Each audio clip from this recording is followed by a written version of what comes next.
આદિવાસીના વિકાસ માટે હું તો એક જ વસ્તુ માનું છું કે આપણું અલગ રાજ્ય હોવું જોઈએ અને આપણી અલગ આદિવાસી પાર્ટી હોવી જોઈએ. કારણ કે વિધાનસભામાં બી આપણે અવાજ કરી શકીએ, પણ લોકસભામાં જઈએ ત્યારે મેજોરિટી હોવી જોઈએ. લોકસભામાં પાસ થાય પછી રાજ્યસભામાં જશે. આપણા ત્યાં નથી સાંસદ લોકો, ત્યારે આપણા માટે એક જ મુવમેન્ટ કામ આવશે કે તેલંગાના મુવમેન્ટ કામ આવશે. કારણ કે તેલંગાનામાં જે મુખ્યમંત્રી હતા, એ અમારા ફેડરેશનના પ્રમુખ હતા, એમની જોડે ચર્ચા થયેલી ત્યારે એમણે કીધેલું कि इतने हमारे एमएलए नहीं है, एमपी नहीं है, हम कैसे करेंगे. उस वक्त हमने गांव गांव जाके मूवमेंट स्टार्ट किया. એટલી મેજોરિટી નહીં હતી અને ટીઆરએસ હતી એની પણ મેજોરિટી નહીં હતી તેલંગાના રાષ્ટ્ર સમિતિની તેલંગાના બનાવવા માટે.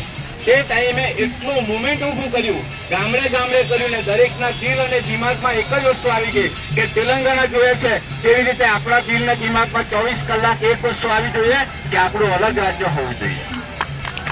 આપણું અલગ રાજ્ય હોવું જોઈએ. દરેકના દિલમાં આવશે 24 કલાક આ જ વિચાર કરવાનો. કારણ કે આજે આપણી પરિસ્થિતિ ખરાબ છે આદિવાસીઓની. અલગ રાજ્ય હશે તો જ થશે. બંધારણમાં લખેલું છે કે આદિવાસીની જમીન કોઈને નહીં અપાય. બરાબર છે? શેડ્યુલ 5 માં લખેલું છે, અનુસૂચિ 5 માં, કે આદિવાસીની જમીન કોઈને નહીં અપાય. તો બી આજે કેટલા પાસે રહી છે તે તમે વિચાર કરજો. આદિવાસીની જમીનની બાબતમાં આ ક્યારે શક્ય બનશે કે આપણું અલગ રાજ્ય હશે ત્યારે. કારણ કે મારા મિત્ર શિબુ સર અને હેમંત સર આજે ઝારખંડમાં મુખ્યમંત્રી છે, એ લોકો ધારે તે કરી શકે છે. આપણું અલગ રાજ્ય હશે તો આપણે ધારેલું કરી શકશે. બરાબર છે? એટલે આ મુવમેન્ટ બહુ જરૂરી છે. અને અત્યાર સુધી એવું થતું હતું, હું તો 2007 થી સતત લડું છું. અત્યારે ચોથા મહિનામાં પણ જંતર મંતર પર મીટિંગ કરી અને ઓગસ્ટ 9 આદિવાસી દિવસ પતે પછી પણ જંતર મંતર પર અમારી મીટિંગ છે જ. કોઈને પણ આવો હોય તો આવી શકો.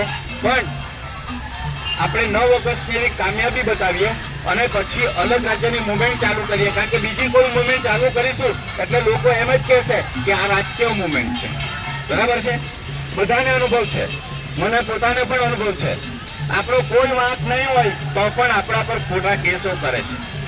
કોઈ વાંક ગુના વગર ખોટા કેસો થઈ જાય. આદિવાસી અવાજ કરે એટલે એક જ વસ્તુ આવે કે નક્સલવાદી છે. બરાબર છે? નક્સલવાદનું વિરુદ્ધ આવી જાય છે આપણા ઉપર. આપણે તો શાંતિથી જીવવાવાળી પ્રજા છે. અને આપણે પણ એ યાદ રાખો, we the tribals are natives of India and we the tribals are first citizen of India. આપણે આ દેશના પ્રથમ નાગરિક છે. નરેન્દ્ર મોદી કે રાહુલ ગાંધી પ્રથમ નાગરિક નથી, એટલું યાદ રાખજો. નરેન્દ્ર મોદી કે રાહુલ ગાંધી પ્રથમ નાગરિક નથી, આપણે આદિવાસી પ્રથમ નાગરિક છે. સુપ્રીમ કોર્ટે કીધું છે, હું નથી કહેતો. અને આ દેશના આપણે પ્રથમ નાગરિક છે અને આ દેશના માલિક છીએ. કોઈ કહેશે કે તમે ક્યાં નતો, તેને કહીશું કે તું બહારનો છે, પણ આપણને કોઈ નહીં કહી શકે કે બહારના છે.